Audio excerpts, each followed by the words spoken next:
Hello students, myself Arpita Paul and I am back again with another new video. So today's topic is fundamentals of Java. Okay, so today you will learn what are the fundamentals we have in Java. So first comes variables, second one is constants, third one is identifiers, fourth one is expressions, fifth one is data types, and the sixth one is operators.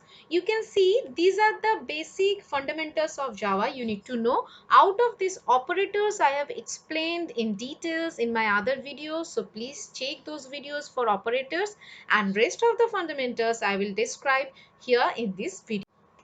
So here comes the first one, that is variables. So what are variables? So a variable is a named location in memory that stores a value.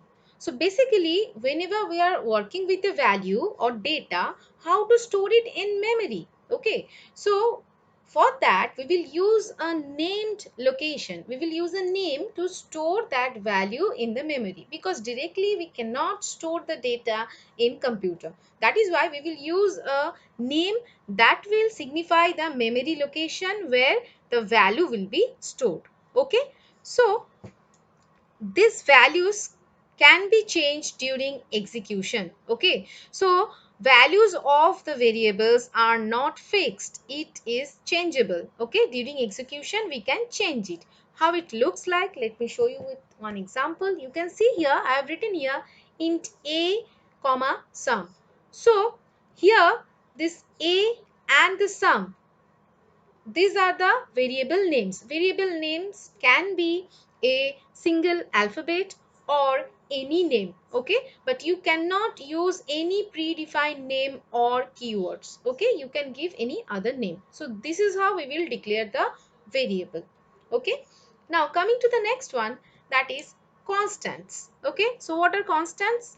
Constants are locations in the memory to hold values that do not change during program execution. So basically this is the opposite of variables. In case of variables, the values can be changed during execution, but in case of constants, the values does not change during execution. We cannot change the value. The values are fixed forever within a program only. Okay, so we use static final keyword to make a value constant. Okay, so how it looks like, see the example here. I have written static final int num equals to 297.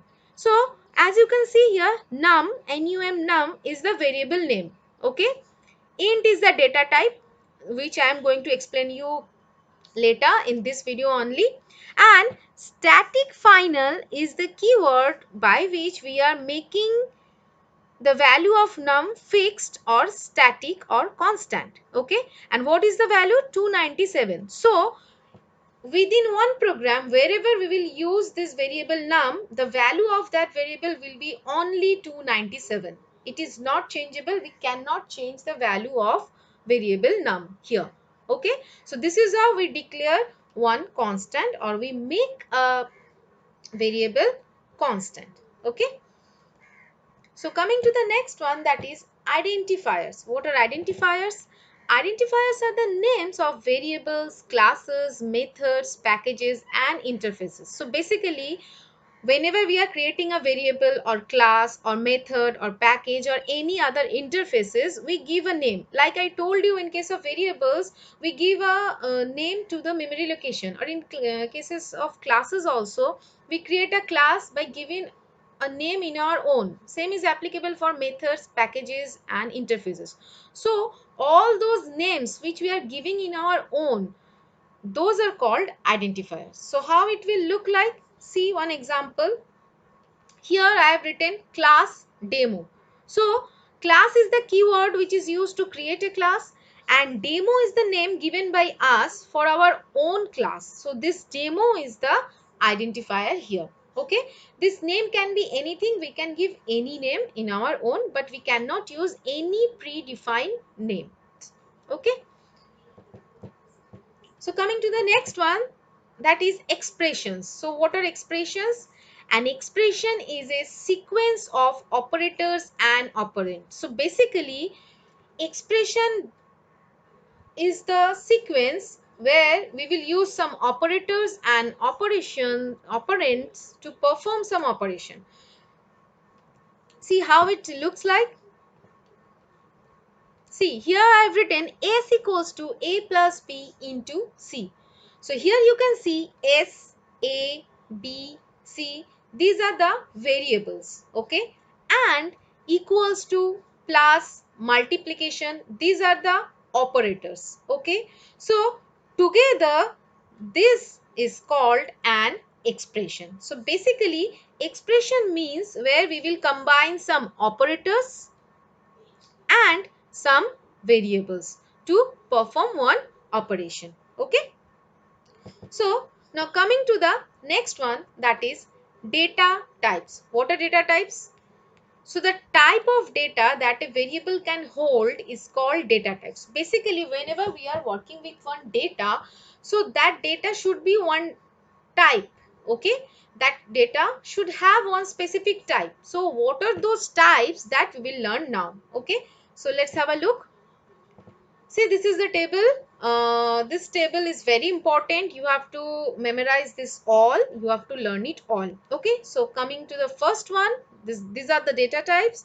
These are the memory occupied by those data types, or the size and descriptions. What type of value the data types are storing, and what is the range. Okay.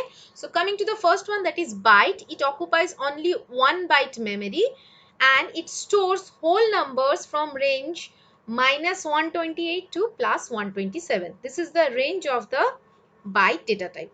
Coming to the next one, that is short data type. It occupies 2 bytes of memory, and it stores whole numbers from this range to this range. Okay, all of these stores negative and positive both numbers. Okay, now coming to the next one, that is integer.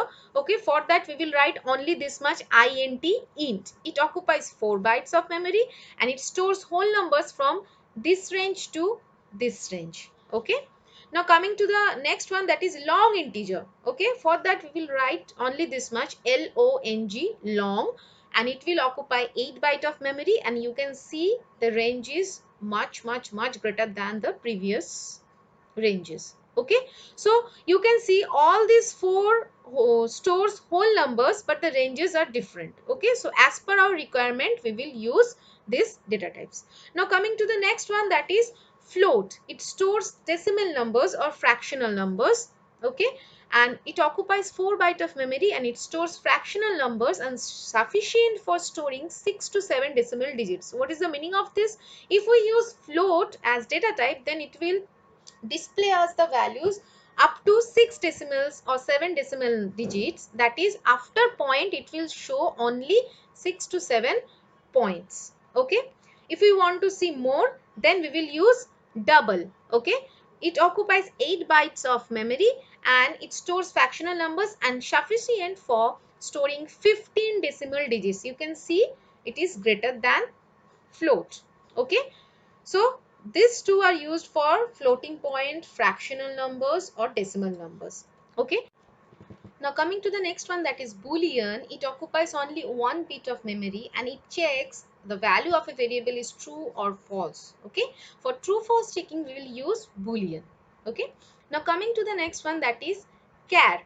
Okay, it is used for character data type. Okay, we will write only this much, char. It occupies 2 bytes of memory and stores a single character, letter, or alphabets. Okay, or the ASCII values of those letters or alphabets. Okay, so these are the basic data types we have in Java, and you have to learn all this because this is very important. What are the data types we have in Java, and what is the memory occupied those data types?